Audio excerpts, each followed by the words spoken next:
So this is Kokila God on behalf of National Board for Quality Promotion, NBQP QCI. I would like to welcome you to this training program on the topic Business Continuity, Organizational Resilience through Pandemic Response Preparedness. A brief about the training program. The purpose of this training program is to understand the genesis of pandemics, global learnings, the threat scenarios, the phases, the response strategies, the business continuity plan, and how organization could proactively ensure organizational resilience. This webinar will focus on risk assessment with specific reference to the time of corona, investigating COVID-19 transmission, leading versus lagging health indicators, supporting workplace procedure development and review health and well-being guidance, communication and information, leadership and behavioral factor. About the faculty, Mr. Shankar Rajshekharan is a faculty of this webinar. Mr. Shankar is a head safety quality and system process improvement at Sterling Wilson Solar, UAE. Mr. Shankar is having 35 years experience in technology, manufacturing, projects, quality assurance, environment, health, safety and sustainability, business and operational excellence, system and process improvement. He is also QCI DSA awardee for sustainability. This is 90 minutes webinar with QA session. During the session, you are requested to mute your mic. Participant willing to ask the question in between may raise hands. There is an option available at the bottom for raising hand. I will name the participant who have raised hand one by one. Those participants may unmute themselves and ask their questions. You can also write your question in the chat box. Now, before we start the session, let me give you a brief introduction about Quality Council of India. QCI was created in 1997 as an autonomous non-profit organization by Government of India through seed association such as ASSOCHAM, CII, FICCI to establish and operate national accreditation structure. The mission of QCI is to lead national-wide quality movement in India by involving all the stakeholders. The Department of Industrial Policy and Promotion under Ministry of Commerce and Industry is the nodal point. The chairman of QCI is appointed by Honorable Prime Minister of India. At present, we are working under the dynamic leadership of our Mr. Adil Jainul Bhai, our chairman, and Dr. R.P. Singh, our Secretary General. Accreditation facilitated trade by way of establishing equivalence and global acceptance of certification, inspection and testing being undertaken by various conformity assessment bodies in the area of quality, environment, food sector, food safety, etc. This was accomplished by two of our board of QCI, that is National Accreditation Board for Certification Body, NABCB, and National Accreditation Board for Testing Calibration Laboratories, NABL. As the scope of accreditation grew beyond the traditional boundaries of conformity assessment into fields such as healthcare, education, QCI responded to this need by launching accreditation in these areas by establishing the National Accreditation Board for Hospital and Healthcare Providers, NABH, and National Accreditation Board for Education and Training, NABT, NABET. Like Accreditation Board on Conformity Assessment, the Board for Health and Education too have international linkage for global acceptance. Other important tasks assigned to QCI has been to promote quality encompassing all segments including manufacturing, health, education and public sector. Mission of QCI is to make national-wide quality a reality. National Board for Quality Promotion, NBQP, has enthused with the task of taking this forward and coordinating with all stakeholders to promote quality in their respective area of influence. NBQP also running QCI membership and consultant auditor scheme, registration scheme. Apart from this, QCI also has special project groups that work with various ministries in government at both center and state level. First one is PPID, Project Planning and Implementation Division, PADD, Project Analysis and Documentation Division, Z, Zero Defect, Zero Effect Division. For the benefit of citizen and industry, ZQCI, along with the stakeholder, has developed a standard called Workplace Assessment for Safety and Hygiene WASH. QCI also has a training capacity building cell, of which eQuiz is the e-learning portal. eQuiz is the host of today's webinar. Please visit to our website www.qcin.org for more details. Now I would like to request Mr. Shankar Rajashekharan to carry on the presentation. Over to you, sir. I wish you a nice and interactive session. Thank you so much. Thank you, ma'am, for your nice introduction.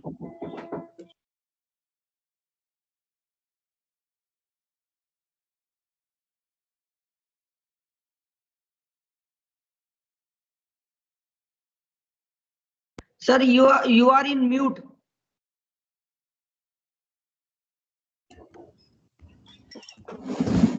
Good day, everybody. A pleasure to connect and a fantastic introduction to QCI and to all of you on the call. A very, very good day. I can see that some of you on the call, the people from Australia, good afternoon, good evening. Hello from Singapore. There's somebody from Africa, there's Nigeria, and there's one person from US. Oh, pretty late. And this team's from India and the UAE. Good day.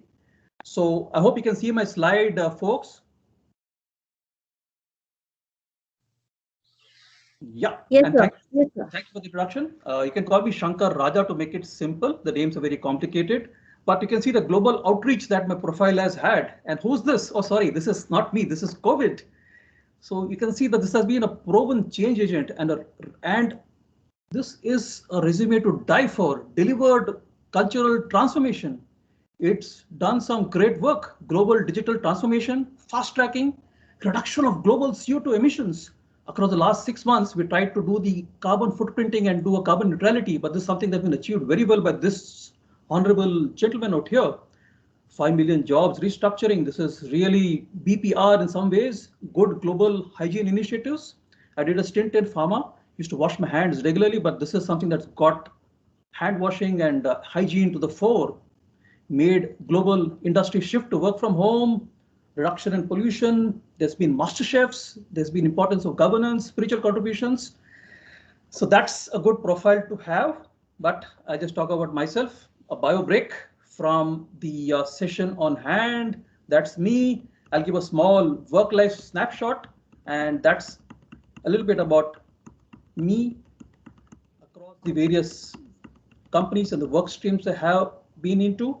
I began as a tech transfer engineer in Gerda Chemicals, went on to manufacturing Asian Paints, went into quality assurance at Castrol, was in health, safety, security, environment at British Petroleum, did a jig at a solar farm, a wind farm, was in healthcare, like I mentioned, the doctorates with Hospira, with Pfizer, did a stint as a sequencer at Tata Projects, and now with Sterling Wilson Solar, building solar farms.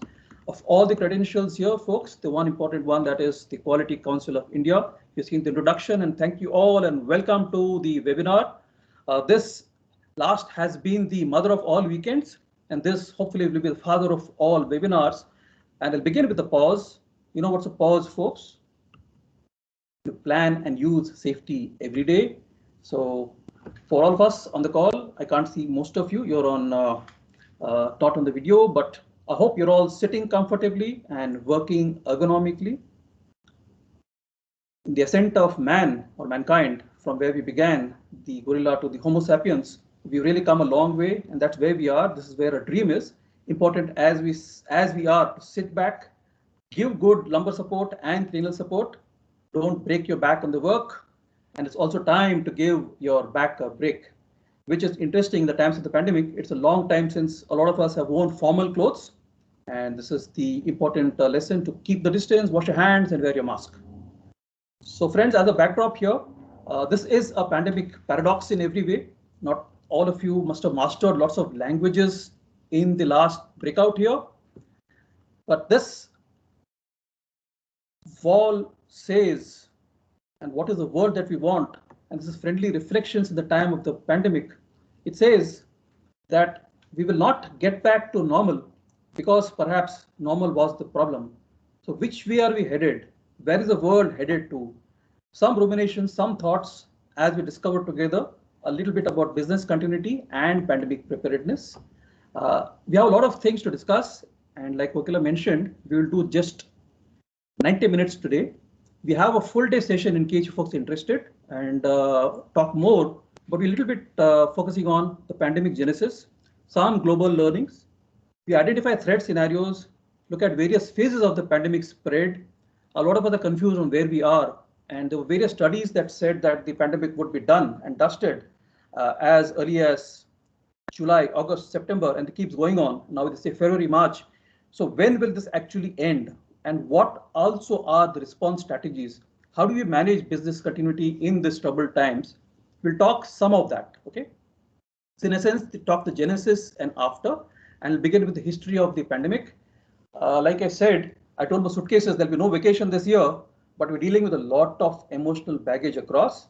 And in our passport, which was perhaps full in the past, our travel has been limited to various social media, Zoom meetings, Microsoft Team calls, and the kitchen and bath. So it's very limited. Having said that, I have had an interesting journey across the pandemic.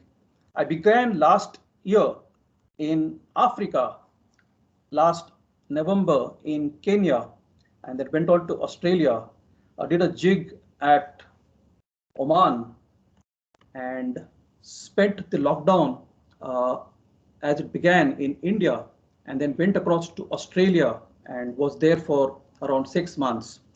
So 136 days in Australia, we're setting up a solar farm in Wellington. So I have been around the place and also have, interestingly, been able to chronicle the spread of the COVID-19 across the years.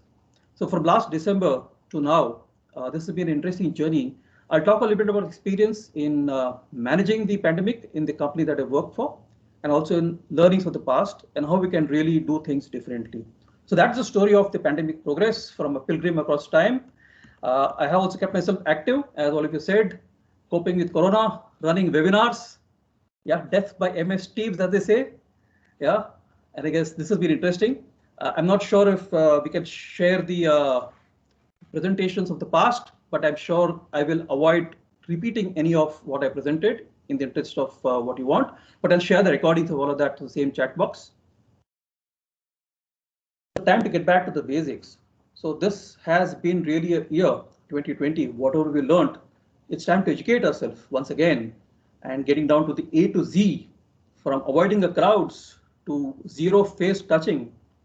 In one of the last webinars, I did a lead indicator on our panelist, on our lead facilitator, on how many times he touched his face, and the target was to ensure that he is aware of that.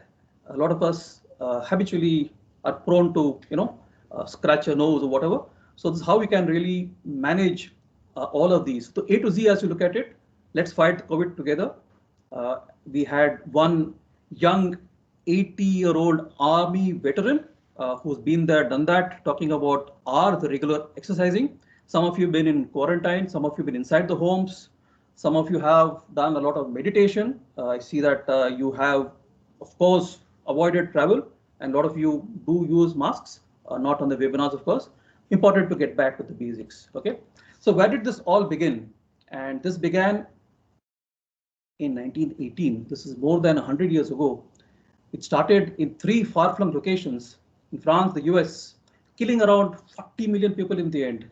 We also then had the Asian flu. It was again first identified in China in Feb 1957, caused 70,000 deaths in US. The Hong Kong flu. We got somebody from Hong Kong on the call? No, Singapore is closed.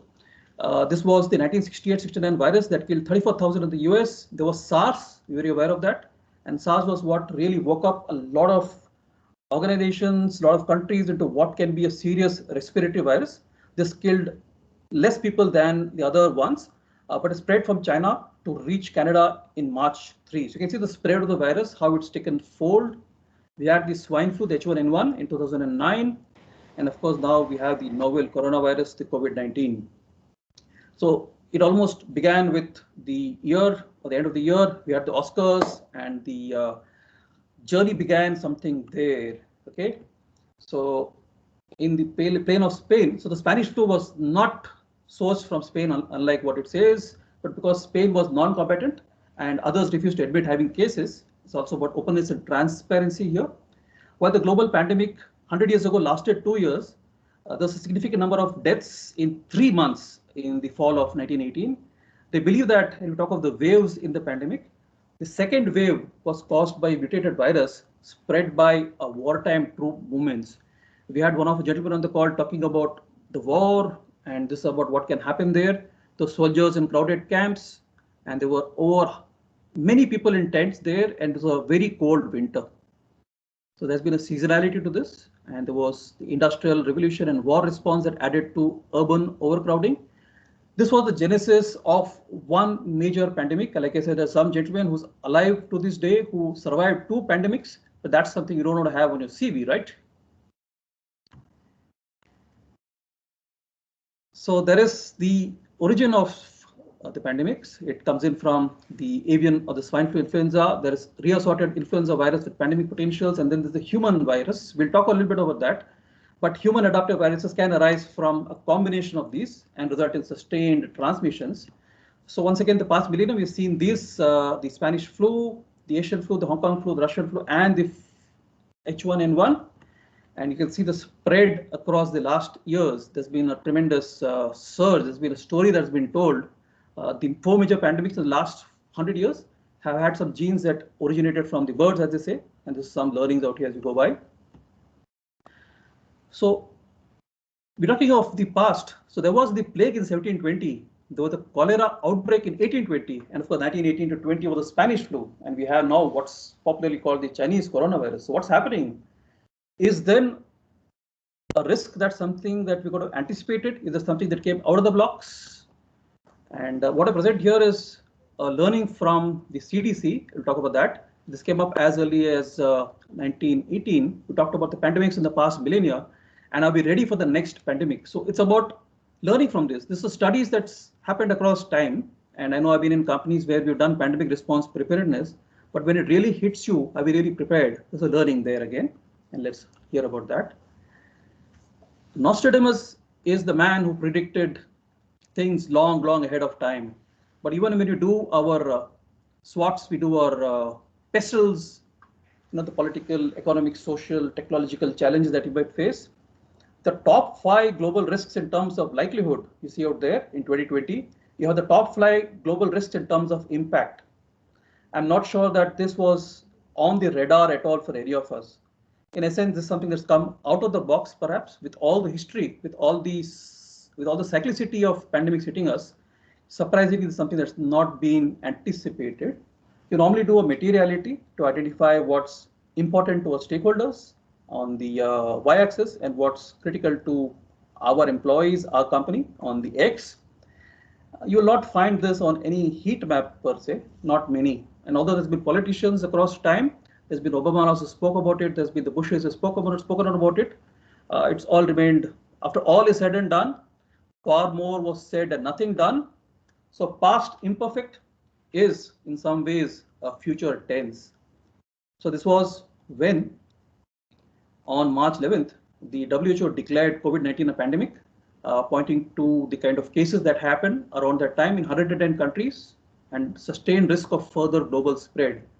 We'll try to understand what it is that General Tedros said, why he said this. Was he a little late when he did that? So again, it's something that we'll talk about in the next few slides. So it kind of began with late last year and early January, the outbreak, and 11th March was when this had the impact and was declared a pandemic.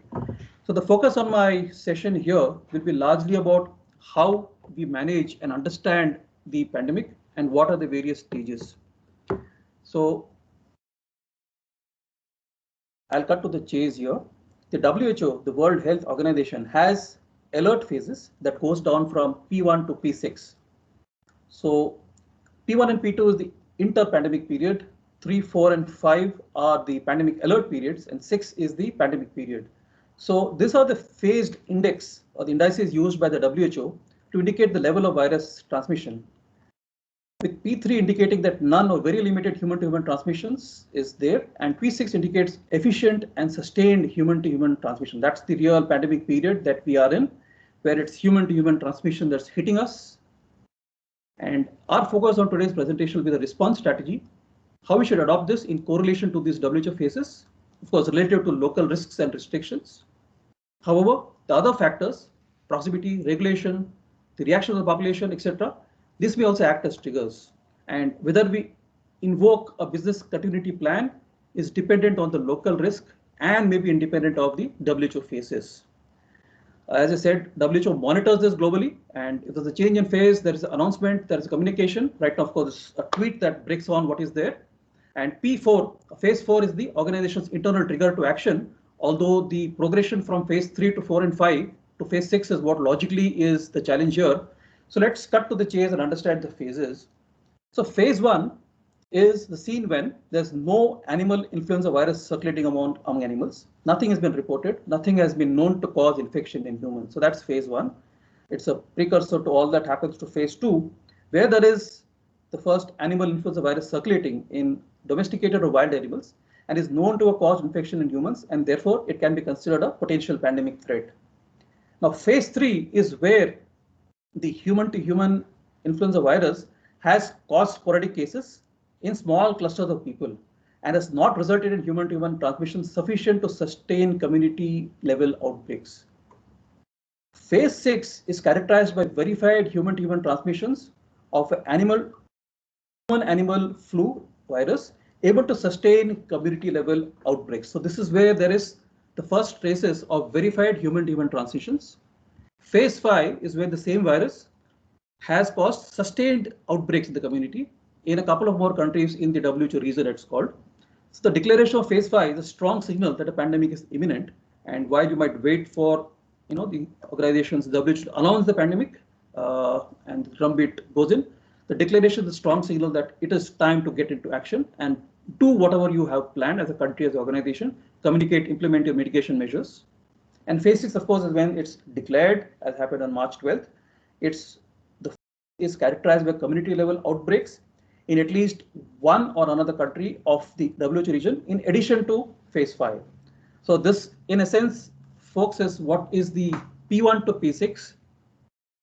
I'll pause for a second for you to absorb this, because this largely is what will give you a flavor of how the actions,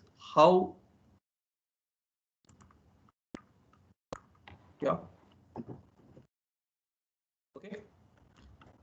Once again, to repeat, the alert phases, the interpandemic level is the P1, P2, the pandemic alert period P3 to P5, and the pandemic period is P6. That's the red. You can go by the color codes also. There also is a CDC, that's the Center for Disease Control and Prevention, which also has a similar phased alert. And the CDC goes in, it's based on the hypothetical number of flu cases, and the pandemic intervals are defined as under investigation and recognition. We can say that's the P1, P2, and then there is the P3, P4, P5, that's the initiation, acceleration, deceleration, and the preparation. So I guess these are the pandemic and the pre-pandemic intervals. The P1 to P6 is, in a sense, summarized here. Okay, so this is the CDC, and this is all about saving lives and protecting people. So you might choose to take the worst case scenario. Having said that, we'll focus on the WHO for our discussions today to build the pandemic scenario and understand how we can plan as companies, as organizations, as families, individuals to respond appropriately.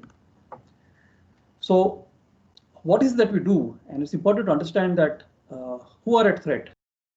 And the key players is the people, our offices and facilities, our supply chain, and the system that we operate in. And you can thank all of these for where we are today. If you're able to work at home or effectively manage work, manage business, it's thanks to all these being in place. So the key disruption, the first and foremost, is anticipated to be to people. It's human resource oriented, and as a thumb rule, and mark my word, this is something that we've done. Most of my slides here, none of my slides are really original. All of them are of some legacy. This is some 13, 14 years old, and I've run these sessions in the past, but it's still, it might be dated, but still very valid. So this plan should assume that 50% of the people are absent from work for 2 or 3 weeks in the height of the pandemic, lasting, as I say, 8 weeks. There'll be several weeks. Okay, let's kind of understand this in a better way. Maybe if you look at the strategy here, you would understand this. So the important expectation of pandemic response strategy is to identify the critical activity processes at the facilities, a key asset that we operate and support them. To also identify the critical people that support these critical activities, processes, and assets. To implement strategies across these phases here. So what we intend to do here is identify the critical people, identify that there will be waves that will last up to 6 months, and that the onset of the pandemic could be very rapid. You should be able to be flexible, nimble, agile. The plan should be executable within 2 weeks of the trigger, be it the WHO or the CDC or wherever you get the prompts from. The offices and facilities may be closed by the health authorities. As we speak, I am calling in from Dubai, where some of the facilities, some of the offices have been quarantined, closed. There is a fumigation that happens. There is work at home and work at office restrictions also, where 50% kind of attendance is mandated. So this is something that can be mandated by health authorities. There are, of course, procedures for maintaining a safe working environment, including duty of care and air conditioning to avoid the spread. Facilities might require temporary and major quarantining. The entire support systems also, the facilities, they're the people who are part of the healthcare workers, are the people who support us through the pandemic, who ensure the business support. The supply chain, and a lot of us are in companies where there is a supply of material that is very critical here. And it's possible that while we may continue, our suppliers may be affected. It's happened to some of us where we had business disruptions. In our business, we provide, we get modules from China, we get inverters from Europe, Italy, we get, of course, cables from India. So when there was a pandemic that spread across, there were disruptions. So how do we ensure that the supplies are maintained? So availability of supply services from subcontractors may be impacted, which is why always important to have plan B, to have alternate sources. And that's why it's also important to have sustainable sourcing, local rather than global. The customer base might just decline as we also are forced to close. People will avoid populated environments such as shopping centers, malls for quite a long time. A lot of the logistics transport providers, you can see the flights, etc., have not been flying so much. They ceased to operate. A lot of people will seek information, and that's where the major challenge is. The gateway, the bandwidth we operate in, the communication system, the demand for the internet is something that is very critical. So the remote traffic is very critical here. And this fear factor will keep people from going across in here. So the pandemic response plan talks about how we are able to build this across these 5 stages. We'll talk a little bit about each of these in detail. What is the business as usual, the preparation phase, pre-pandemic, the remote working, the minimum staffing at site, the emergency levels, and the safe suspension. We'll understand how each of these works and how this pans out. The operating principle of any pandemic response strategy is to keep an employee safe while continuing to run the business relative to the local risk. This response strategy is underpinned by various other policies you might have. It could be the HR policy, the medical policy, and also, of course, the pandemic policy if you have one. And it's high time that most companies had one. This strategy is sequential, like I mentioned, and is reflected upon operating stages from the business as usual to the minimum manning and safe suspension, and then, of course, business resumption. When that will be something we'll talk about. The business continuity plans must describe these in detail, and the choice in the timings is independent of anything else, but it's dependent on the local risk and restrictions. So again, a snapshot of how this works. I'll pause for you to read this. The first phase is the preparation phase, where what you got to do is identify and train the backup staff, alternate for the critical staff. Are there options? Is there a plan B? If your key opening batsman gets down, who do you go to? Use knowledge retention, document activities of critical staff, knowledge management, handover, takeover, simplified. Otherwise, like we say, it can be nightmarish. You park a lot of stuff on SharePoint, also on things here, on Microsoft chat boxes. Finally, it's very difficult to retrieve it, difficult to search. And that's the importance of automation. And it's important for us to connect the dots and use appropriate digital communications for knowledge management. Ensuring robust remote communications. Just imagine what would have happened if a voice data had gone down, had the server been down. The second response strategy is the remote working, where you work from wherever, from home or wherever, where who are the people who don't require to be at site. If it's operational manufacturing facility, if the control room, of course, we need to be manned, but there are a lot of activities that can be done off-site, and you can see a lot of companies have taken calls to have work from home as the new normal for the next couple of years. So this is something that also be enforced because of the health precautions that is enforced by the regulatory authorities. And the minimum staffing at site is a model that would work well. When we identify the minimum manning levels, we importantly need to develop procedures for running facilities at the minimum planning levels, the core teams, and that's when you identify the critical people, who is required and who can, be on the standby. Important to protect the people at staff where remote working is not feasible, and there's operations like construction, offshore, refining, where you might need to define clear procedures for minimizing infection and transmission. So quarantine procedures plus all the checks you have. Across the last 5-6 months, we learned a lot, but this, of course, you realize this all is preparatory. It's all something you got to prepare for. Non-essential staff told to stay at home, not to work, but remain in touch for information. As per the RASI, the responsibility, accountability, communication, and information metrics. Also, minimize dependency on supply, shipments, and suppliers. Increase the stock levels. Try and ensure that you have a backup plan. Okay, and this was also to ensure data resilience. Key data centers must be adequately protected. So, when it comes to the phase 4, the emergency service levels, you need to understand the critical processes. What are the procedures to operate at the minimum service levels?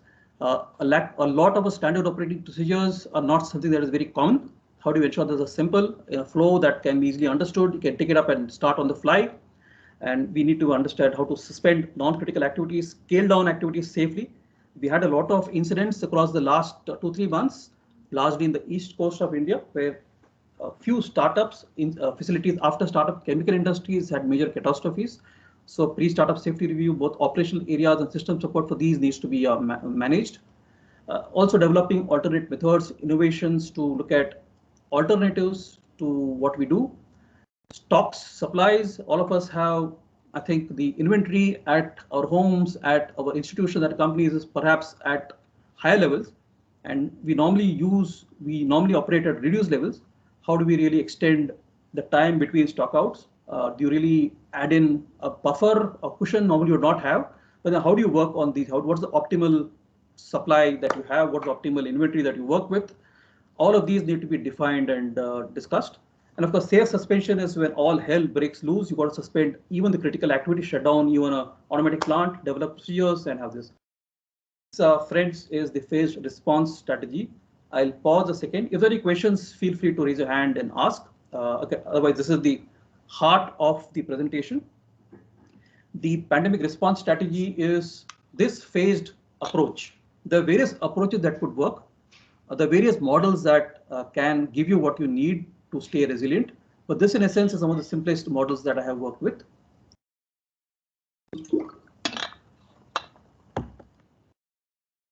So where do these response strategies work? When do these kick in? So, and again, this is a typical pandemic bar graph that works. On the y-axis is the severity and the x is the time. So starting from the normal operations, you have the first wave. We have an 8-week pandemic wave. So you got a 2-month pandemic wave that comes in, that hits you. And then there is 3 months of respite, followed by another 2-month pandemic wave, followed by a 3-month respite. And then there is another that hits you, and then there's a return to normalcy. This again is a typical pandemic progression. It's possible that this coronavirus might be here for a longer time, but you can see as the pandemic began and where we are today, the returns to normalcy, at least you can, in a sense, try and find out when it will end. There's been lots of models, a lot of modeling that's come in. None of them have really been accurate, but this is just a ballpark estimate for us. You also see at the bottom of the scale are strategies. So when you look at the 5 strategies I spoke about, the business as usual preparation, the second is the remote working, the third is the minimum staffing at site, the emergency service, and the safe suspension. Also, we can go with the color codes are something that kick in as the pandemic progresses. So, like I said, a local pandemic and its effects may vary, and each invocation could result in different response strategies running for different durations. And this coronavirus is definitely unique. It's different from anything else in the past. Having said that, it has in some sense played true to form. So the formula that you have out here is not far wrong. And if you're able to look at this, it's something that will perhaps blow up and blow down by the end of the year. And by Jan, Feb 2021, we should be able to return to normal. Touch wood. This is what the trend says, this is what the history says, this is what our pandemic progression says. So once again, this is dated stuff. So what do we do with the information we have? The suggested actions through each stage of the phase response strategy should help us in preparation. And like I said, the first step is to identify who are the critical resources, our people, employees, staff, support teams, our entire value chain, our contractors, our vendors, our offices, facilities, sites, projects, warehouses, our assets, materials, equipment, all that we work with. If we are leasing it out, if we're outsourcing it to self-perform in a construction, then those are our subcontractors, suppliers, and of course, the bedrock of all that, the heart of it are IT systems. If our preparation to execute any of the actions takes longer than a fortnight, it's important to begin the actions immediately. Place a completion time frame for the agreed planning activities. So identifying these ahead of time is what a good business continuity plan should work. And a pandemic response plan also would have. You do a lot of mock drills for various scenarios, for fires, maybe also for the tsunamis, the floods, and the earthquakes, the tornadoes maybe in the US. So this also talks about how we can, also plug in a scenario of a pandemic. And a typical storyline, we developed this and used it across our company to run various multifunctional operations during a pandemic, where your headquarters, you have a crisis management team, and how the CEOs, the COs can really work in place. So how the pandemic response plan, the crisis management plans are tested. You could do it as a conference room pilot, you could do it as a simulation, you could do it virtually, you could do a remote test, you could run this as a virtual scenario here. But you can also establish the communication channels, the gaps, and see how this works out. Okay. We'll be sharing most of the presentation at the end of this session, so you don't need to take notes, but this is as simple as planning and preparation. The way you would ensure emergency response preparation, it's similar that you should try and run and see how you get planned for a pandemic, and how you would also look at the impacts of people. A lot of the learnings from the pandemic, you didn't have the contact numbers of people, and I think I've been in situations where there's been accidents, there've been challenges, there's been blasts, so you don't know where the people are, you don't know if they're safe or not. And well, of course, you have the social media to tell you that I declare myself safe. Some people do it open to work. It's important to also have a key contact list of cascade as the line manager goes in and understands who's the people, have his in case of emergency contacts, and also how the logistics would work, how the transport systems, how we can access the office, and also if there are some expats in the country. I know that we had a major challenge in repatriating expats in the last 6 months. I myself, like I mentioned, was stranded in Australia for 5 months. So how do you get back and how do you get people back is also important here, if travel is still possible. The mobility of people would be restricted. How do you have evacuations, avoid panic, and how people can, there's a lot of workforce that we need. And we had this in a country there where, thanks to Sanjay Sood's, we had a lot of people migrating back to the villages. How to get them back when work starts? There's a train going in the background, but it's also important to understand that critical services should function, and how we can want to avoid business travel in where you can have, like the trains and the metros and ferries. How you can use business cabs is critical. A lot of companies went out of the way to ensure that we subsidize the travel, got people to come to work, commute if required, safe. Okay.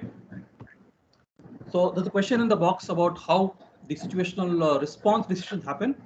This is typical for a company like ours, where we ran the scenario and a group from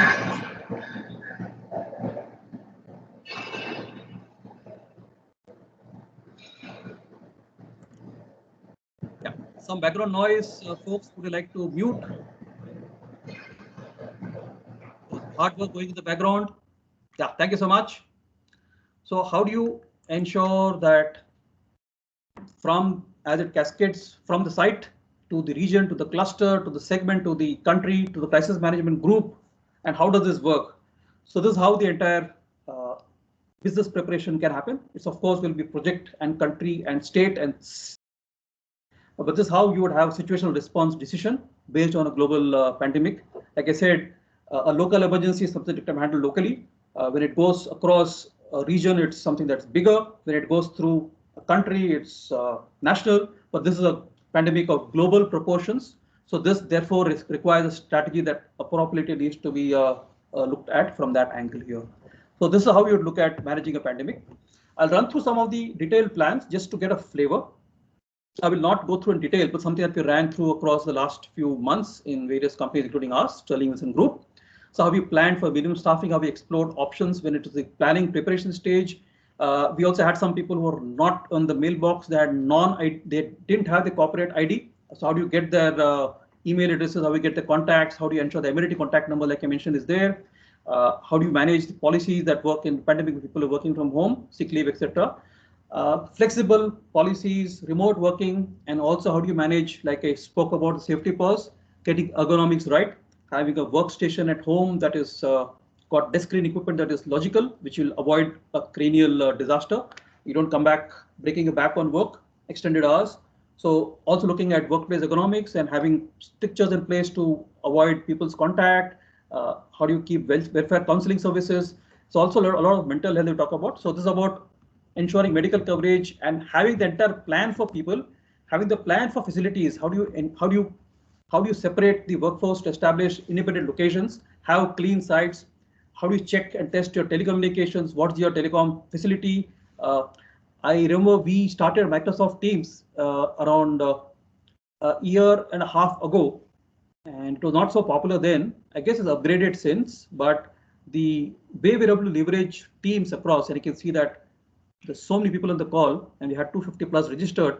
The way we're able to communicate, connect, make video calls with, including in places like the UAE where most calling apps are not allowed. So this is something that has really opened up the internet, the critical applications, how we are able to even deliver laptops to new joining people who onboard in this time, how we considered them, how we develop policies for visitors, how do we consider purchasing consumables longer period, including health and cleaning consumables, toilet papers and sanitation material. The ventilation, of course, how you isolate air circulation to avoid cross-contamination. The aircon or the HVAC is one of the key important parameters to look at. How do you avoid the spread of infection? How do you create a clean workplace? We talked of good housekeeping, but the facility that you have, how do you ensure you have a 5S campaign of sorts? How do you have a zone? How do you have people who look at it? And of course, consider security issues. So, but business as usual for facilities and of course systems, a robust disaster recovery plan, a DRP, readiness to go into remote working, or communications for critical activities, emails, etc. How we can set them up fast. A lot of people will be onboarding. Projects are 8 months to 12 months in span. Getting people in and out is something that happens. We have people onboarding. How do you get things done remotely? And of course, the critical SAP and infrastructure here. All this is something that platforms to work in, to communicate, to connect, and manage systems business as usual. Finally, the supply chain to identify and ensure key vendors or material suppliers have plans also. We are reliant on the suppliers. So this is the critical other aspect of these. So these are the 4 scenarios. The records, finally, whatever you do, you got to record it, critical information. The SOPs, there could be a lot of wealth of information that you have, the way you archive it. Even the chat box has a lot of recordings. Every webinar is recorded. But how many of us really are able to go back and data mine? How do you ensure accurate knowledge retention, normal handover, takeover, and developing procedures to scale? So you can see that even in the business as usual, there's a lot of preparation need to before you get into the remote working, where communication kicks in. There's agreed plans and actions that you develop. You identify the facilities where you look at additional clinical requirements, put in controls, put in SOPs in place that work well, have some good operational discipline, and you restrict people's access to the workplace, including visitors especially, find mail groups, etc., redistribute people, and look at ways to reduce the network congestion, to have various calendars that work, plans that work to ensure that you get these breaks, you space out, ergonomics so that you take breaks every few minutes. And of course, similarly, running a similar plan for remote working supply chains where it works, and agreed actions. So minimum staffing on site also is very similar. And it again is on the premise that you have some critical people working at site. And then when you get to the emergency service levels, that's the 4th phase here of the pandemic response plan.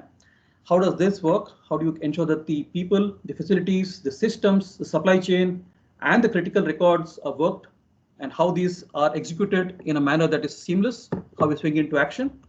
And safe suspension is when you stop And across these 4 phases, this is how it works here.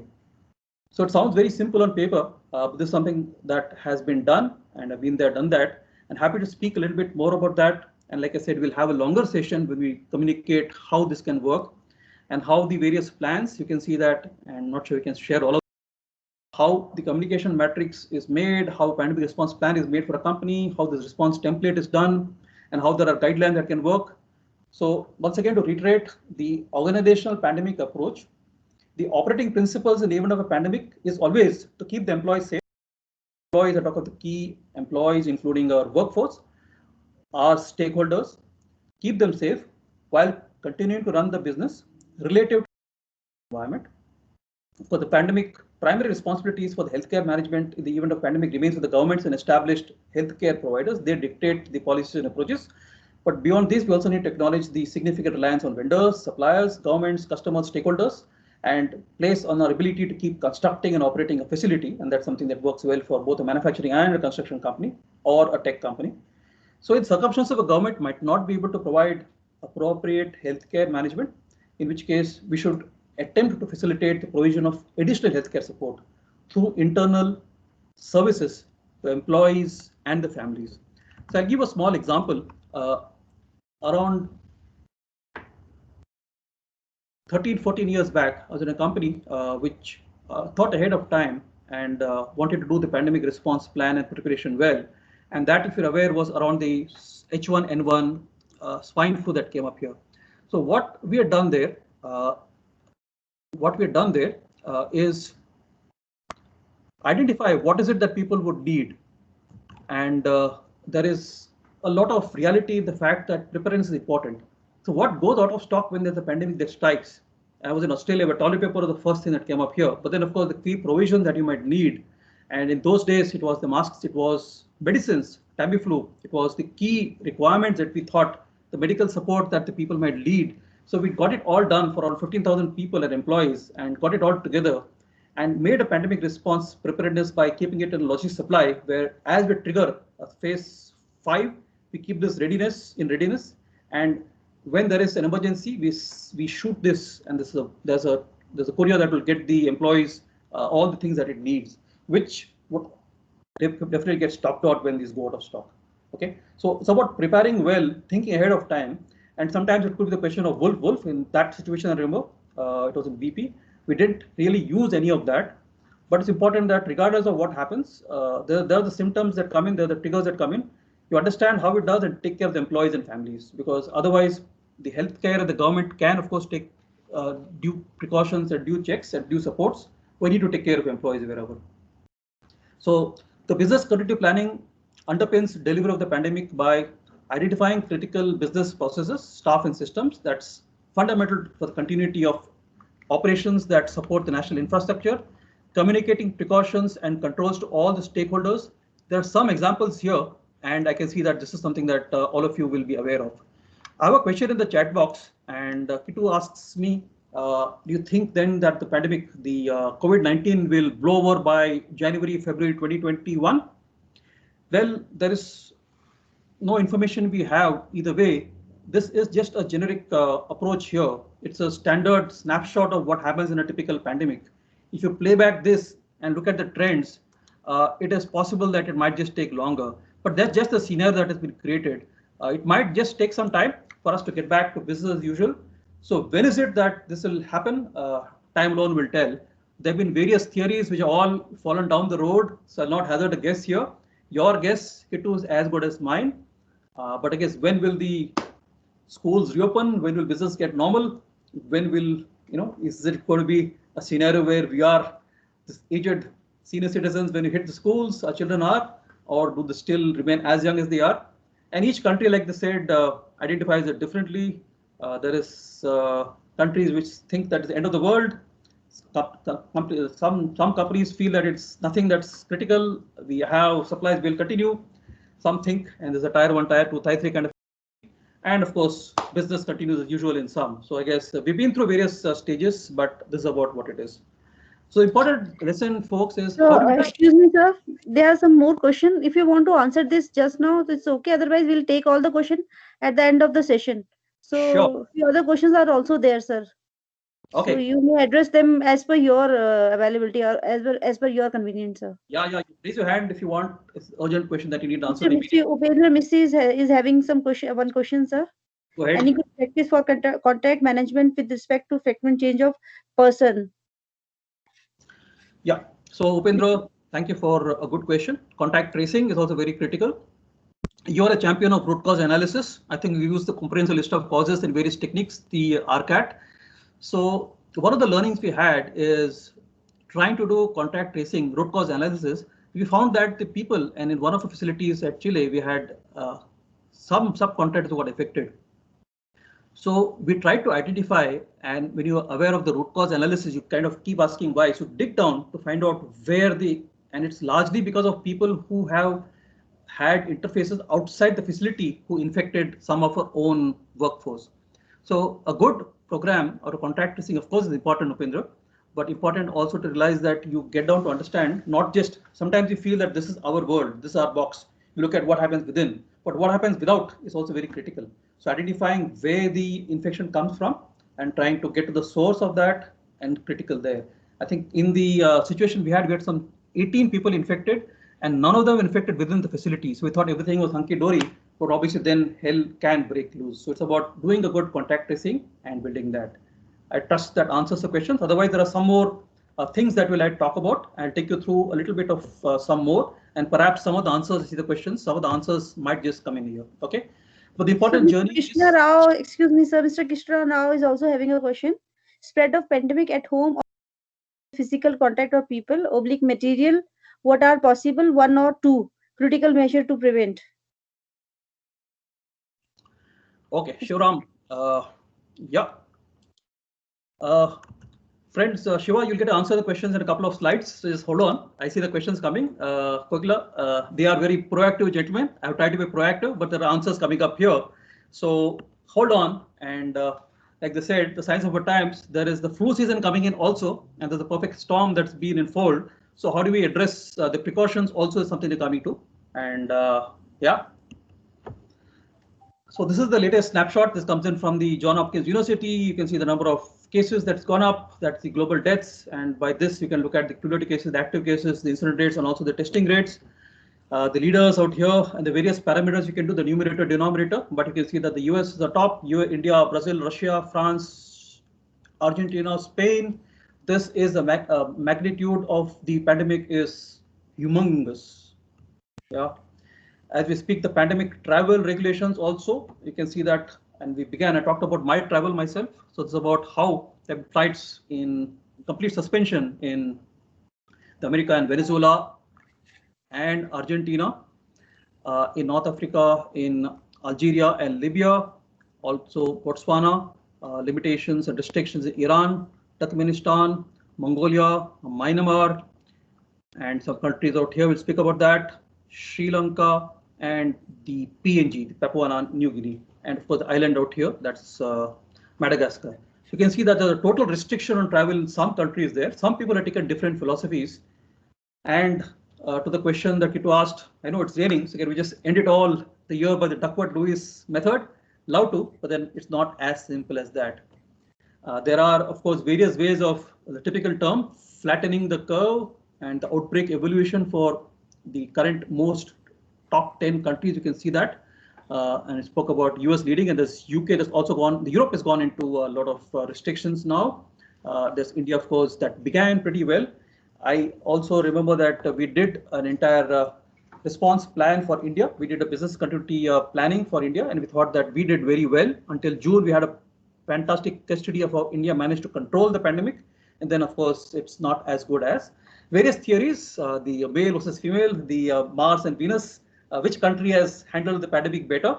And they say that the brats, the boys, the leaders of various countries out here, be it the Donald Trump or the Putins or the Narendra Modi or the Boris Johnsons versus the Mete, the Khetrids, the Jacindas, who have handled the pandemic better. I guess it's an interesting discussion, and we have a couple of case studies there. But what I think is important is, I'll give a question here. There's one company, I did this study some days back, and things might have changed. there's one country that did very well. There's some secrets here, and this might answer some of the questions that Shiva, you're asking. How does it work? They say health, safety, it's important always. The only reaction, best reaction is overreaction. And recognizing that would get overwhelmed. I think the number of beds that we have is something that as we enacted. So as it began in January, when the deaths came up in Wuhan, other countries, a lot of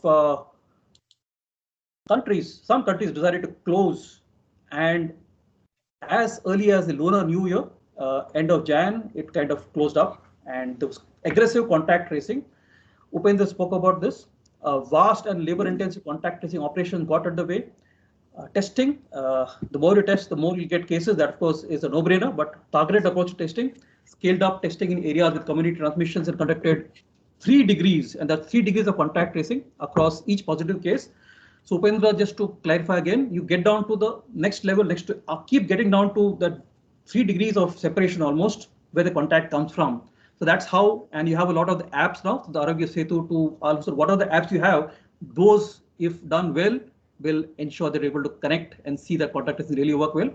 Mass quarantining in this country, operational discipline enforced, timeliness, how you can, and we spoke about it, proactive rather than be predictive, and even be predictive, be preventive by being proactive, and choose to lead rather than lag. A well-oiled machinery, containment, detection, and thousands of people, including international travels. And there's some countries that did that well, where anybody who came in, they were isolated for some time, even if they tested positive or negative. And that's about how you communicated this, got hotspots and demonstrated community transmissions, lockdown immediately. So this country learned from the SARS and the avian influenza of 2004 and 2010. Which country are we talking about, folks? Anybody? This country has a long border with China, and despite this, and a population, because some of the countries you spoke about, smaller countries, have managed to do this in different ways. We'll talk about herd immunity in a second, but Vietnam has recorded very limited cases, and more than 3 months, it didn't have a single death.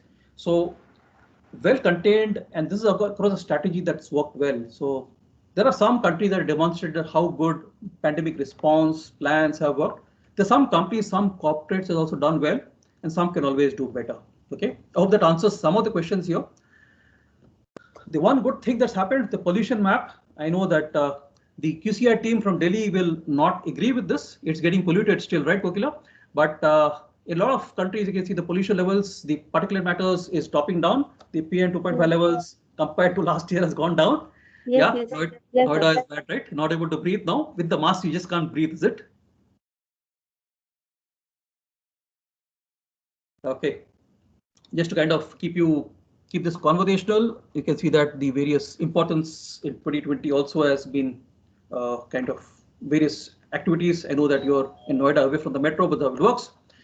So the pandemic context, I know we are in unlock 5, but the invisible enemy that impacts one and all. There is a fear and uncertainty. There is deaths that's happened, global focus, and we spoke about the history. We learned about the impact on aviation, and again, I'll take you through a quick couple of slides. It might perhaps explain some of the thoughts so that you get some of the answers there. And we'll do this quickly, and we'll try and wrap up and have a few Q&As that we can do perhaps live or through the chat box.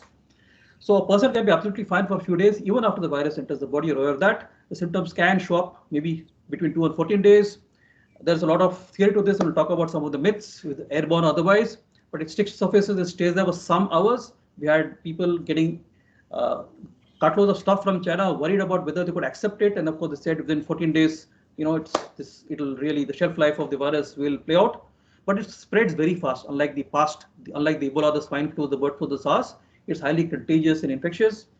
It has various symptoms, causes fever, dry, persistent cough, and shortness of breath as symptoms. I know there's one person in the audience who has been there, done that, been to the dark side and come back, but maybe we'll ask him to communicate and share his case study at this time.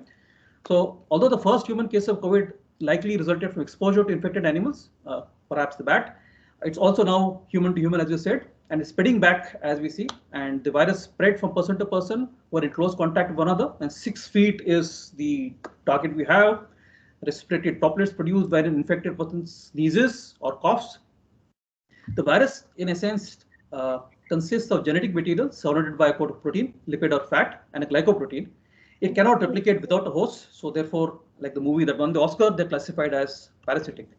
And so this is some of the important parameters, the characteristics, what you look out for, and happy to kind of discuss more on these. But like they say, they always want to do a COVID test, a nasal swab, a PCR to ensure that you are safe. And some of these had challenges. So the people who are at risk, the people with ailment, liver, diabetes, kidneys, hypertension, who undergone chemotherapy. I had a number of colleagues who had lost families, parents included, in this age range, battling cancer. Perhaps this is the wrong time there. So those with low immunity, also about stress and anxiety. And there's a combination of all these, the behavioral, genetic, hormonal, and immunological factors. And as we heard, there are people dying who never died before. So there's a time in life when everything is happening. How do you increase immunity?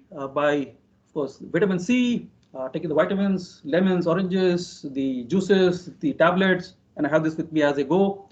Exercising regularly, like I said, and I have this Army General 80-year-old who looks 40. I also have exercised well when I was in lockdown, managing to have a good BMI, but keeping the stress and anxiety at bay, managing the avoiding sugar, consuming less of no alcohol, and sleeping well, also important here. So healthy lifestyle builds an immunity. I did a lot of drinking of green tea. After 6 months, there is a lot of advantage I see. I'm at my best BMI in 20 years. Again, in some essence, thanks to some of the good things I did, apart from the genes. There are a lot of preventive precautions that people say. Nothing is very sure, but important social distancing is critical here. Having bad breath surely helps. So hand washing, and like there's SOPs that we used to have in the pharmaceutical business where you wash your hands after anything you do, and the way you do it, there's a procedure that talks about that, you know all of that, but there's alcohol-based soap that works best to kill the virus, and the soap dissolves the fat membrane and the virus falls apart like a pack of cards to the house of dice. And when you cough, especially, how do you cough? How do you ensure that you avoid contamination? The droplets, and human skin is the ideal surface for a virus. And when we touch, say, and you know that there's one point in time the safety professionals will say that, you know, you always want to use the handrails as you go past the staircases. If I remember right there, we did a mock drill early March where I told the people to use the handrails as they walk down when they did a mock drill, a lot of 18 steps of staircases and use the banisters. But then since that time, it's really changed. Would you really use the handrails? Would you prefer to have a pair of gloves? So times have changed. So there's a lot of do's and don'ts, a lot of scientific advice going around. But there are, even on masks, they've been, and I know that we did sessions, we got people to understand that masks is not critical initially. And they said that only the people who are the healthcare workers who are asymptomatic need not wear masks. So the medical profession has also come the long way, the WHO, CDC, and I think overall, in a sense, there are some countries, the developed countries still think about it. But I guess, and the developing countries do not care, do not heed. But I guess wearing masks is critical. It's critical that mask is worn and taken out in a manner that does not defeat the purpose of protection of self and to others.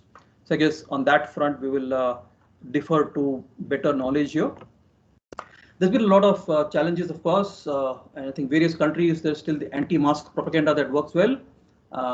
But in a sense, this is the 11th commandment. Thou shalt not COVID thy neighbor's life, wear thy mask. And you can do it differently, different strokes, but wearing masks also very critical here. Acceptance is also important, and there's been people who have had challenges in acceptance. So there are the various stages of denial of the existence whereof. When you get some bad news, you get into denial. There's 5 stages of grief: the anger, bargaining, depression, and acceptance. The faster you flit between that, the better it is. There's a lot of theories going around. Is it still not a list A? Is it, if it's a normal virus, why do we panic? Why is it panicdemic? And why are the PCR tests and 90% false positives? Why do we need to test for COVID is the question people ask. Who is really asymptomatic? And do the health workers really want the vaccine? Would you like to sign up for the vaccine when it comes up?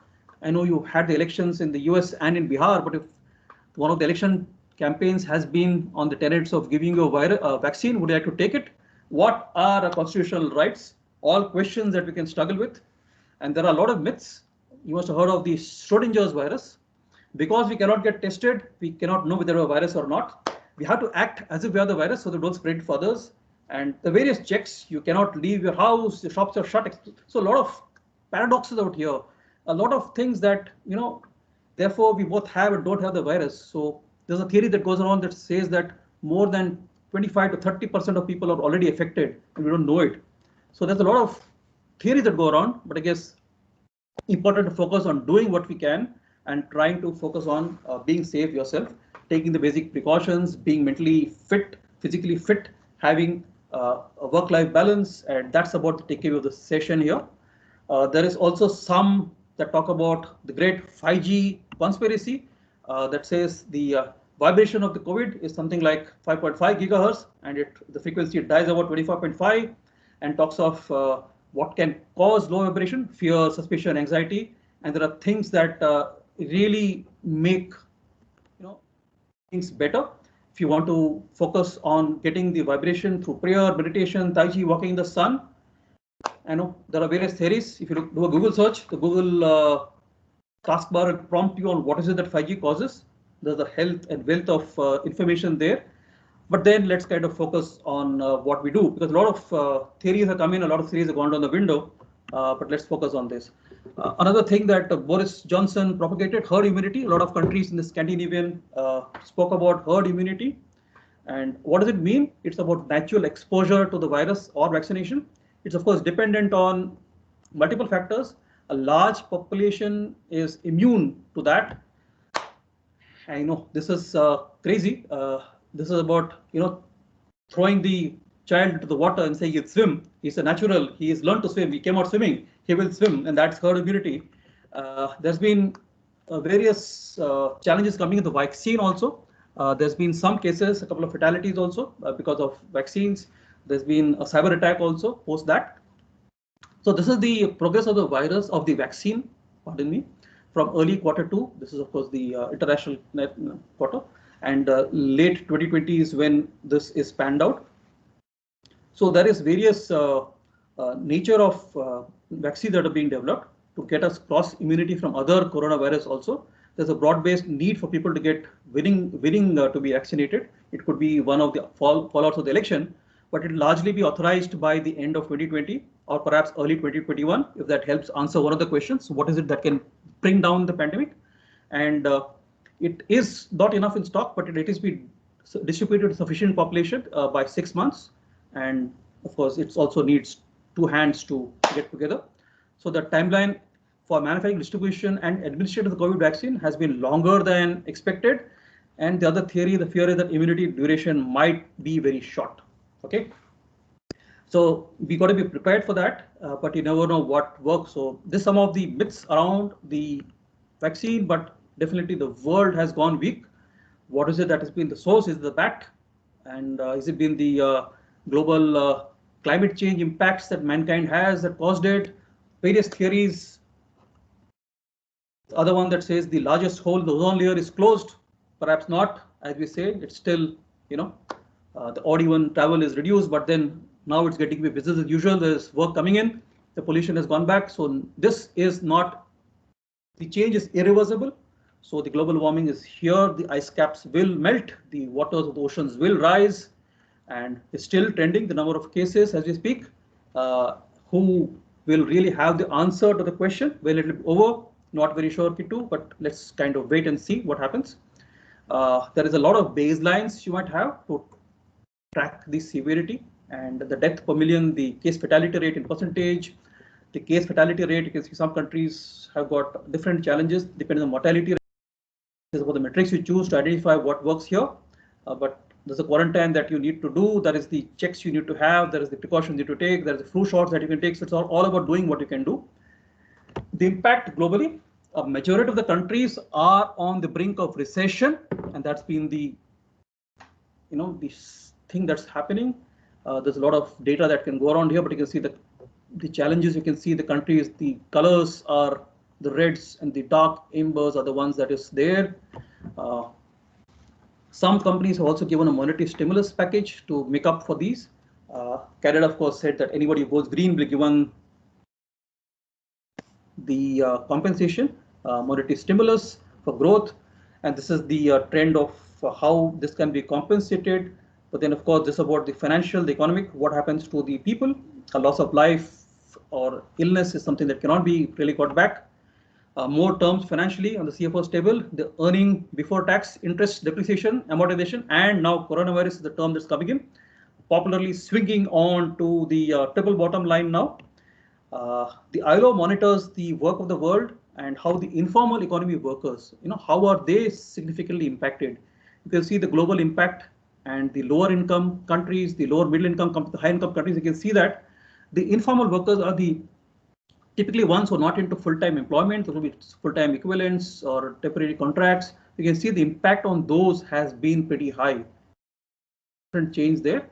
And while there's been challenges in various situations, not everyone can really work from home. You really need to get back to work someday and look forward to that day.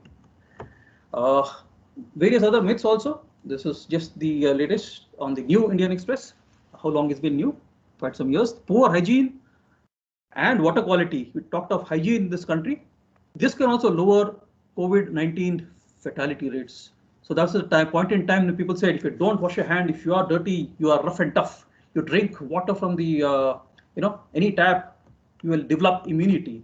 So I guess that's the scenes, although we see that in the plans as infra goes through, we have this one room that is the isolation room and ICU that is planned in various buildings now as you come through.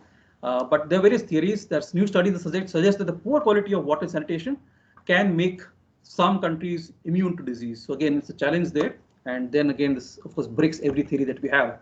So quickly cutting to the chase, a structured risk assessment, a situational risk assessment. How do you identify opportunities for risk assessment? How do you test controls? So we'll go quickly through the residual risks and how we can reduce that, because this as a strategy, as a risk reduction strategy should work well. I remember sometime in February last, we did a workshop where we identified the project risks. And that's when the first time we heard about and talked about the coronavirus and the pandemic. So I guess it's somewhere it's always there, but it's like the elephant in the Zoom, if you can pardon, if you can use a phrase. So the risk assessment approach, friends, and I can see that there are some 55% QSHE professionals on the call. So this is something you can use. It's about, you can use a 3x3 or a 4x4 matrix. We use a simple design for planning. Use this, update this regularly. The project risk register we did in Brisbane in February is still something that is updated. Involve a cross-functional team repairing it, have an implementation strategy. The risks should be dynamic across the last 8 months as the pandemic is played out. Things have changed. It's important to refresh the risk assessments, make it dynamic, and keep it updated. The Maslow pyramid, you heard of that, the hierarchy of needs, the basic needs from the roti kapda makan, the air, shelter, water, food, to safety, security, social esteem, and self-actualization. Now we have, of course, the critical one for the millennials, the Wi-Fi, and of course the battery of the mobiles and the devices, and now the face masks. So the colonials, as opposed to millennials, are the ones, the future generation of babies conceived or born during the coronavirus quarantine. It could be the generation C, and who won't know what's happened because of the face masks. You kind of don't have people identified.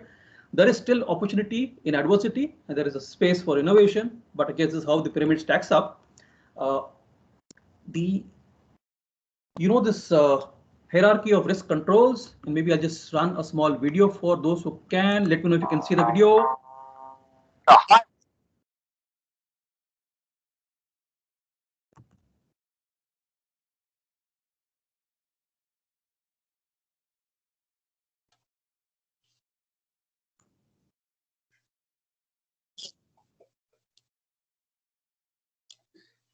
Is a delivery bulldog.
Shankar sir, hope you are able to see the questions written in the chat box.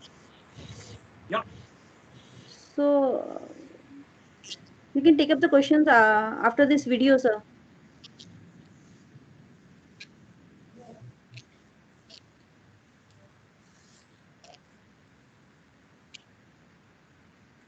So that's about what you can do. So we'll pause here and look at the hierarchy of controls as we speak. We come to the last 15 minutes of the session. So it's about elimination, substitution, engineering controls, admin controls, the PPs. So the least effective are the face masks. That's just the last barrier. And we'll also a little bit talk about some of what we can do differently. Okay.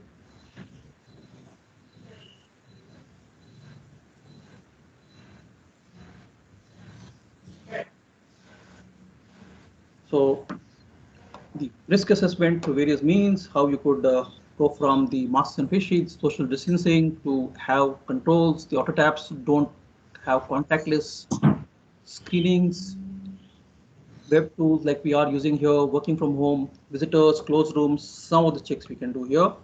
I'll just take this through and then we'll get back to the questions. And any of you can just raise a hand and ask any questions you have if you need. So the multiple layers of protection. So you're aware of this Swiss cheese model, which has various challenges also. And one of the questions that Upendra asked also was about how you can represent these. So as you can see, it's about a model that works on multiple layers. Every hole under the right circumstances or the wrong circumstances can line up and lead to an error, an accident, or a hazard. All layers are important because not each layer is perfect. So what do you do? Is any of these important? If I wear my mask, am I good? If I test, is it good? If I keep distance, is it protecting me? So all of these are important. So like a Swiss cheese, a single layer of protection against COVID has holes and weaknesses that may allow the virus to get through. While you can depend on just one, there's a high level of virus exposure, and this when you have multiple response strategies, the holes are covered and protection is greatly improved. So that's the health recommendation, that use multiple layers, take all precautions, cloth masks, social distancing, cleaning, disinfection, hand washing. Yep. So I'll pause for questions. So I see a lot of questions coming in, and okay, so Rajiv, organizational resilience is all about that. Chokappa, thanks. Taiwan, you got it right. Murali, yes, people behavior is all about people. Contact tracing, you got the answer there. Dharmendra, thank you so much. Analysis, getting more data is important. So when we asked about contact tracing, this is critical here. Kutti, you got the answer on that. So this is some of the keys to protection, and this I guess tells us how. So you might contest on the Swiss cheese theory. It's too much to expect that all of these come together, then the accident happens. Like they said, it's a matter of chance, but never take the chance is what you say. So on strategies, leadership, personal initiatives, risk management, have a dynamic risk assessment.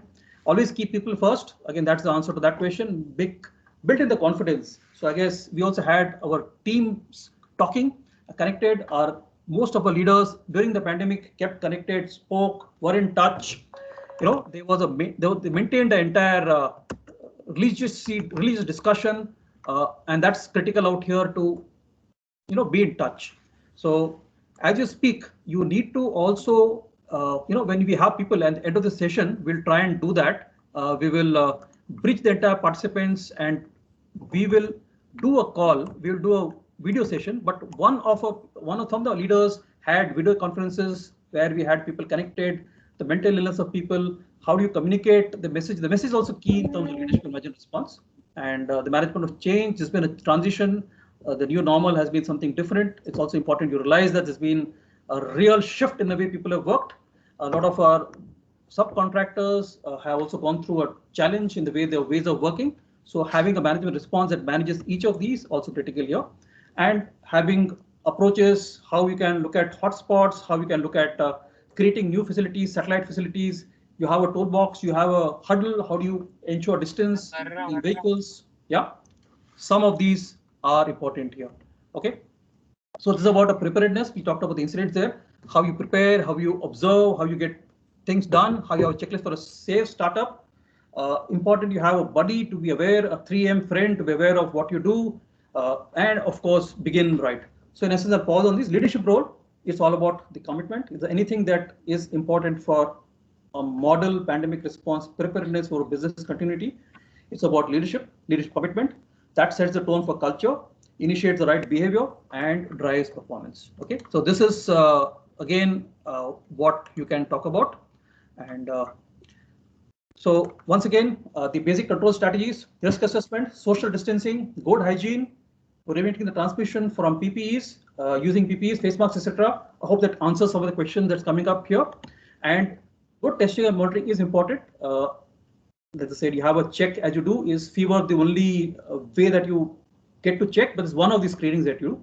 It's a criteria that you have. And of course, there are guidelines that you have. Mental health and well-being is critical. Protecting the vulnerable workers, trade, all this goes a long way in getting this done. I'll also quickly take you through the factors that affects the C19 mortality and the immunity to vaccine. There's a question on that. Decrease transmission rate, of course, can be, immunity can go to vaccines. There's a traditional route and there is a fast track route that the COVID-19 vaccine goes through. Important that none of these is shortcut. Of course, there's the regulatory that look at it and ensure it's done there. But the various platforms that's used for the SARS-CoV-2 vaccine development, and there's good learning there, and we'll speak about it if you wish at the next session there. But the ideal vaccine is kind of something you're waiting for, and we hope that this will really get us going there. Yeah.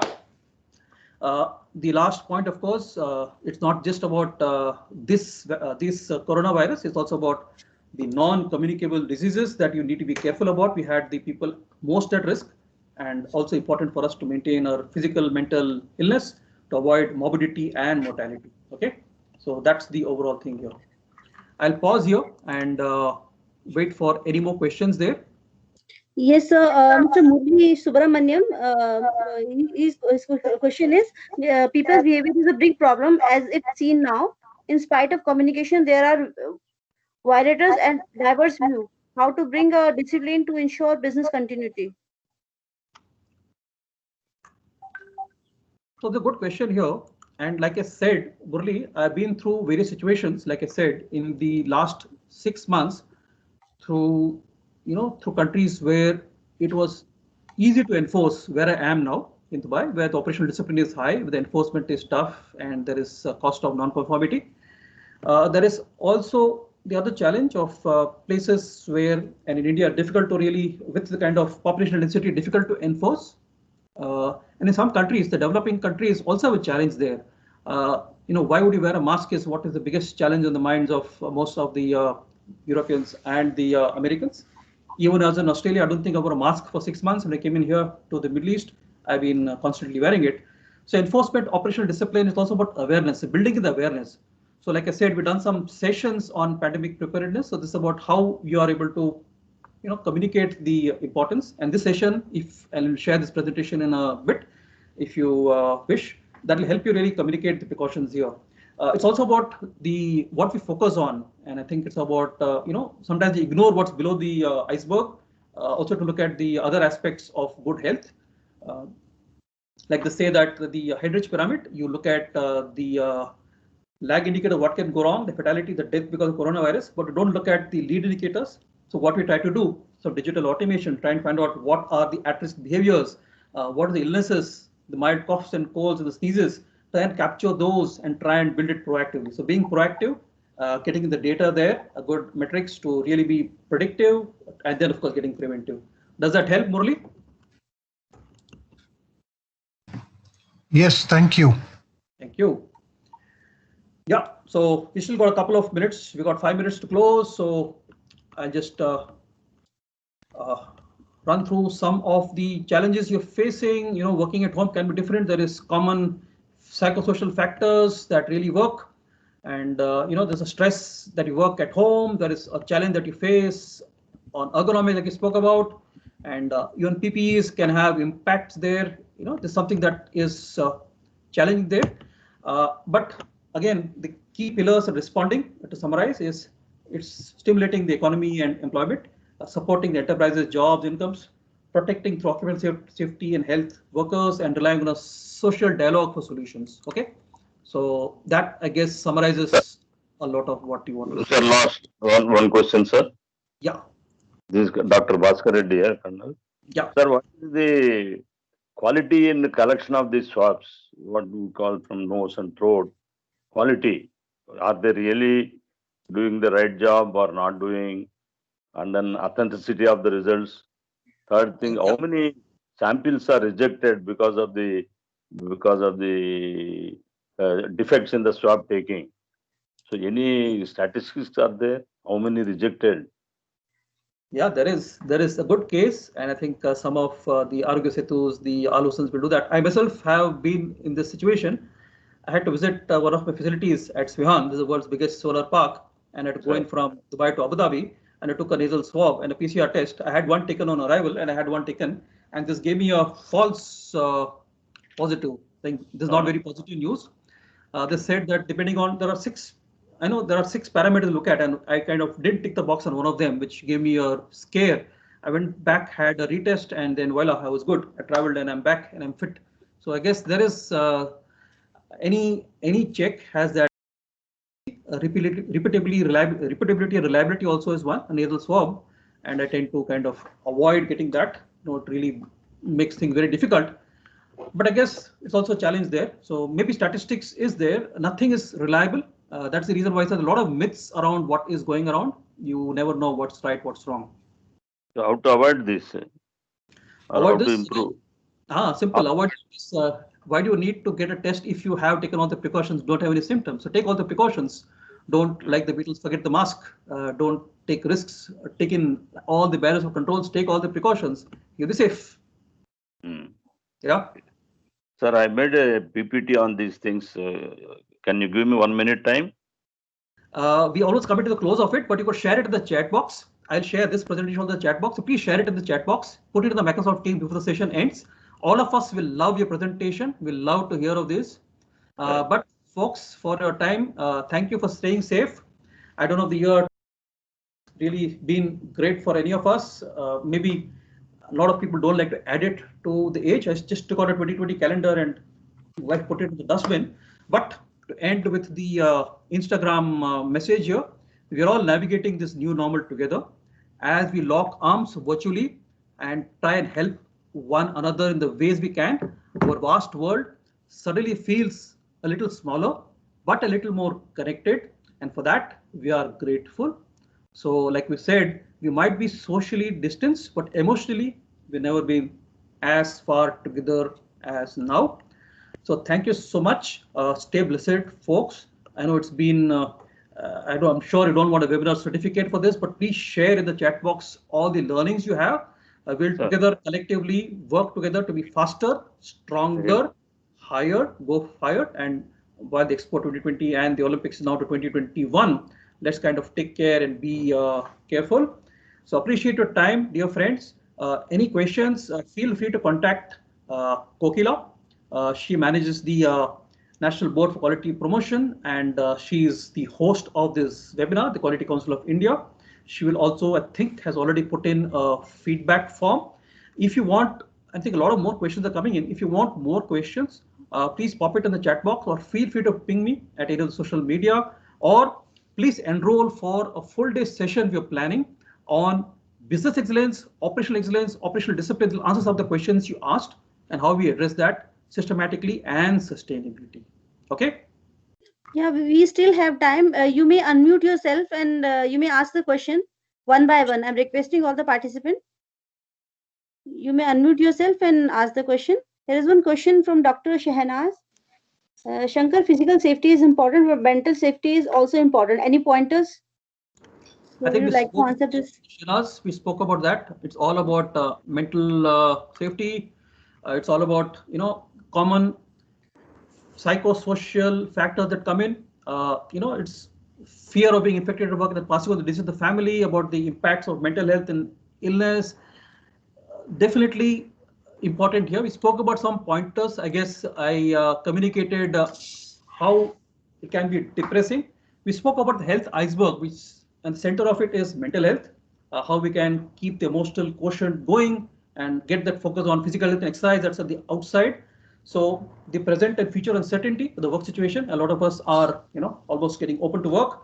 How do we manage that? The crisis, the downsizing, the ways of working of the companies, the balance sheets kind of not so reflective. There is the payments are not coming, salary that's getting delayed, reduced motivation.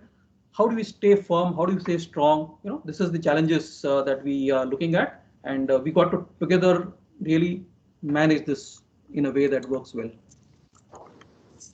Yeah. Last one second. Good afternoon. Yeah. Regarding wearing the mask, I know there are schools of thoughts which differ, but one very fundamental thing is that every careful for wearing mask for longer periods, because whatever you exhale, it's still in the mask. Yeah, And so that could be dangerous for the people with the heart. The wearing a mask with precautions, with this, wearing mask is protective, but also it has a defect in itself. So that's it. But I really appreciate it. Is a wonderful presentation. The speaker, the knowledge, the vast knowledge he had in this issue, I really appreciate, and I learned a lot in this. Thank you very much. Thanks, Shailendra, you're too kind. Yeah. Thank you, Ms. Very nice. Fit for purpose masks critical. If you kind of reuse the same mask, ensure that you do the precautions, have a set, clean it up if required. Don't reuse when you're in doubt. So that's about important there. Shanaz, I think a session by you would be good for us to get us de-stressed, but yeah. Also a very simple thing, how to remove the mask, not from the front. These are very small. Thank you very much. Yeah, I think you did a good demo there, Shailendra, about how to remove the masks, how to do it in a manner that, and like I said, some of the lead indicators, don't kind of have people touching the face, the noses. That's important here. Yeah, some more questions, guys. We still got time. Shankar. Yeah, yeah. Yes. Shanaz breaking up. Shanaz is breaking. Oh, you go ahead. Yeah. You are off and on. Oh, yeah. Okay. Anybody else apart from Shanaz? We'll catch up offline also. Yeah. Okay. There's a lot. Hello. Hello. Yeah. Yes. Hello. Please introduce yourself first, sir. Please introduce yourself first, then ask question. I'm requesting you. Okay. Oh, yes. I am Dr. Bhaskar Reddy.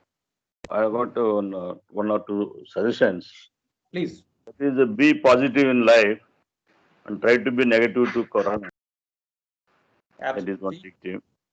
Secondly, the flattening of the pandemic curve is welcome, but not the flattening of the GCC curve. So this is another dictum I wanted to just bring it. Very true. So the words of wisdom, pearls of wisdom coming from Lieutenant Colonel Dr. K. Bhaskar Reddy Garu, the man who fought various battles, fought the bullets, and let's hope we fight the pandemic together. Friends, don't forget there is a group photograph which is going to be published in the archives of the Council of India. So before the end of the session, we will all, put your cameras on and take a group photograph. Yeah, Shankar, just the last question. Thank you very much for the Bahubali presentation. The what do you call it? Armstrong. Conclusion and the beginning. It's fantastic. It's wonderful. You have run through from 1912 to 2020, and it was very good. Still we can't believe that we are in a pandemic. We are just coming out, but still we are lost in the fear. What I asked, Shanaz is here very much. I don't know if she is listening. Where is that fear pandemic will go?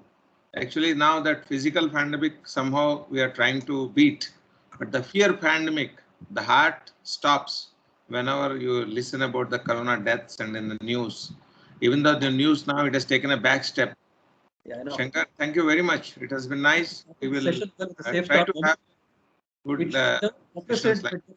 we should never be complacent. Like I said, fear is something that will kill.